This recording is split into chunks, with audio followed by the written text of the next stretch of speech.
What is going on, guys? Welcome back here to the Breakdown Sportscast official YouTube channel.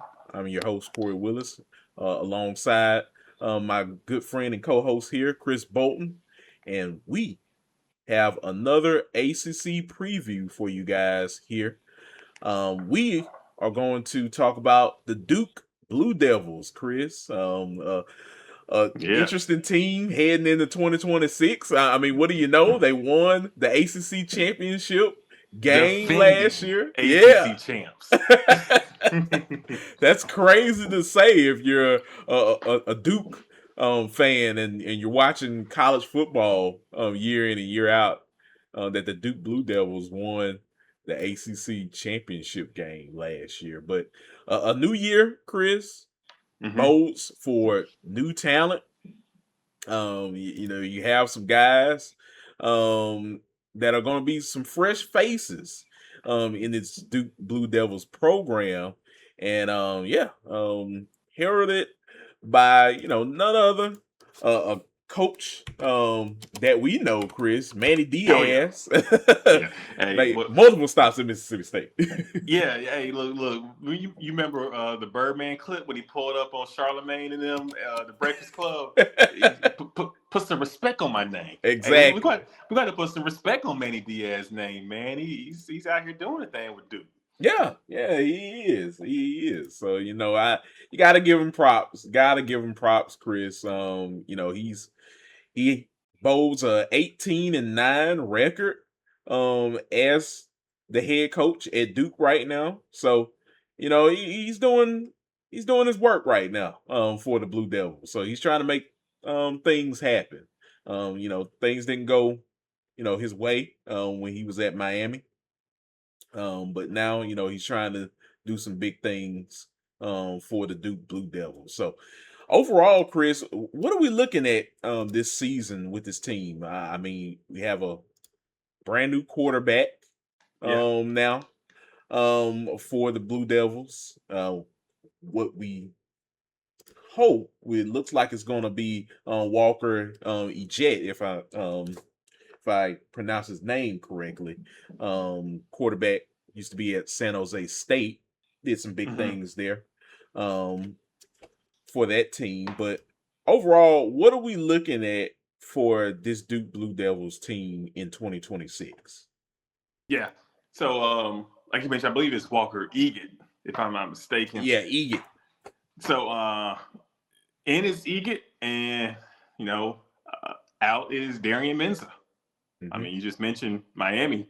That's where Darian Menza will be playing football at this upcoming season, and so he leaves the fold. Uh, Duke's top two wide receivers also hit the portal. One of the guys following Menza to Miami. Um, so you'll see Manny and company look to find a couple more playmakers, have to replace those guys. Um, you do have you have a receiver out of Charlotte from the 49ers that comes into to the fold. Let's see, it's Javen. Yeah, Javen Nicholas. He's a pretty good player. So I feel like Javen's going to be a guy that if you're a Duke Blue Devils fan, you'll get real familiar with his name. He looks to be one of the guys that'll be making plays on the outside for this team. But Kory, I think Manny Diaz and Duke, we can expect them to play with a chip on their shoulder. I mean, this was a team that looked primed to go forward into the season with Mensa, and we saw how that situation played out. Manny Diaz just addressed it in his press conference, and played it cool. It's he wasn't happy, of course, but it's just kind of how the schedule unfolds with how everything played out with the transfer portal, and just rolled the punches. But he's happy with the guys he has on campus right now, and I think this is a team that you have to put some respect on. And even though there are some unknowns, I'm going to expect Duke to compete, and I think it's a safe bet. Kory, we talk about Manny Diaz coming from, he had his time at Mississippi State and how Mississippi State for many years in the Mullen era when Diaz was there was that underrated program.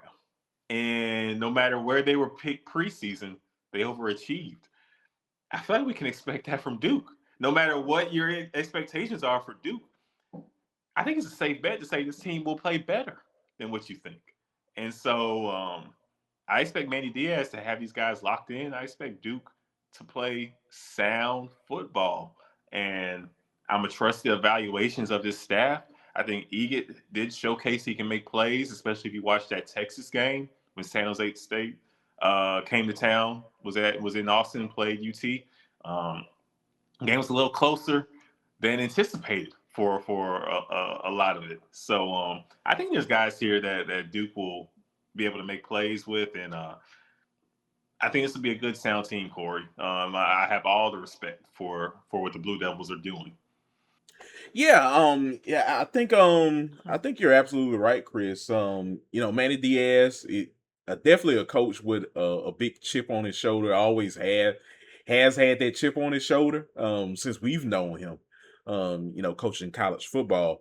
I think he knows what he has coming in, and he knows, there's a lot of guys on this team, that had left, but there's also some guys that also stayed as well. So and we saw that last year that they had some talented players. So I'm thinking pretty much on the same wavelength as you, Chris. Having a guy like Walker Egett, you know, being a talented quarterback that he is, getting an opportunity to play in a Power Four conference, in a Power Four team like Duke, a team that a lot of people didn't. We weren't talking about Duke winning the ACC championship. We thought that was going to be reserved for a team like Miami or or Clemson or we thought Virginia had the upper hand in that game, but ultimately Duke won.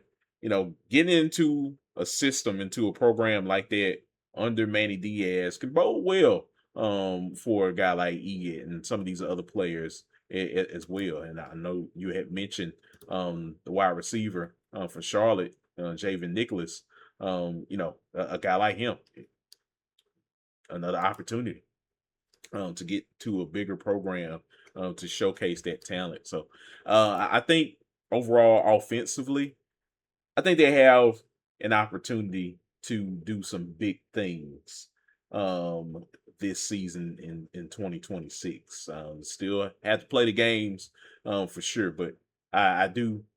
Um, I am very optimistic, and I'm going to be very interested in seeing what Duke does in 2026. Indeed, running backs wise, you have C.J. Campbell Jr. I think I remember seeing him from Rutgers. That whole Rutgers Mm-hmm. backfield That is, yeah. was very underrated. I know a lot of people don't talk about Rutgers football that much, but yeah, they had some horses, or some hosses, as some people like to say in the South. But yeah, I think having a guy like him in the fold can definitely be a good thing for your backfield. William Dahl, running back out of Yale. You got some smart players, coming into another smart institution like Duke. I must say, my boy said, "Look, if I'm a transfer now, I got to go somewhere where the academics are on point. Now I'm leaving the Yale education." He's like, look, I was already up here. I'm leaving Yale to go right up here. I'm going to the best schools, the Alabamas, the Georgias, they ain't got nothing on what I'm bringing to the table. Oh man. So hey, look, overall, Chris, I think like I said, a great crop of talent indeed that Manny Diaz has brought in, and I know he's gonna definitely, and I already see it. He already has brought in a bevy of talent from the defensive side of the ball, which he's very well rounded in teaching the basics on the defensive side of the ball. So I think. this team has an opportunity to be great. Real quick before we head out of here, Chris, we gotta look at the Hmm. schedule. My top three games for this Duke Blue Devils team, you have at Illinois, at Georgia Tech, and I'm gonna go ahead and say at Miami are going to be some interesting ball games. I mean, overall, you have some interesting games on this schedule. You start off the season with Tulane, but before we head out of here, what are you looking at in terms of this schedule? Oh, I'm right there with you. I think that Georgia Tech game is a big swing game in the conference when it Mm-hmm. comes to, you know, getting some elbow room on the plane. Trying to see who really is that team in the ACC. Everybody is very sure of Miami, but that second tier is up for grabs. And so Duke being the ACC champs, winning the ACC championship game last year, I'm sure that these guys want to establish themselves as that team that everybody should respect. And Georgia Tech had a great season last year, so that's a game that definitely will have some ramifications for deciding how this conference shapes out, Kory. Absolutely, absolutely. So yeah, man. Yeah, they finished the season 9-5 last year, Chris. What are we looking at? What is the prognostications for for this Duke Blue I, Devils team? I think, to be fair, a fair season would be a 7-win season, I would think. But Mhm. I feel like Duke. I feel like these guys expect no less than 8 wins. I think they're looking at trying to get 8, 9.